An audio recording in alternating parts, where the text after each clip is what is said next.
First click on Product Master. And then Create Product.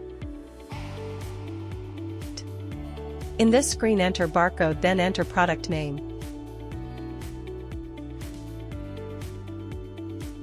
Choose product type. Then select Unpacked product from category list. Then enter the price.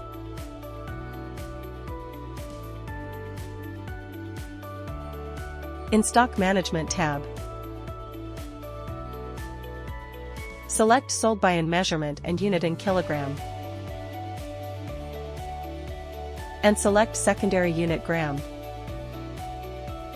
For tracking stock, simply enable the option and enter in stock available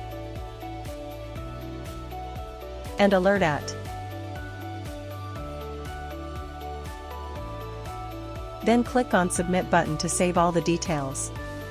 As you can see, the loose product shown in the item list.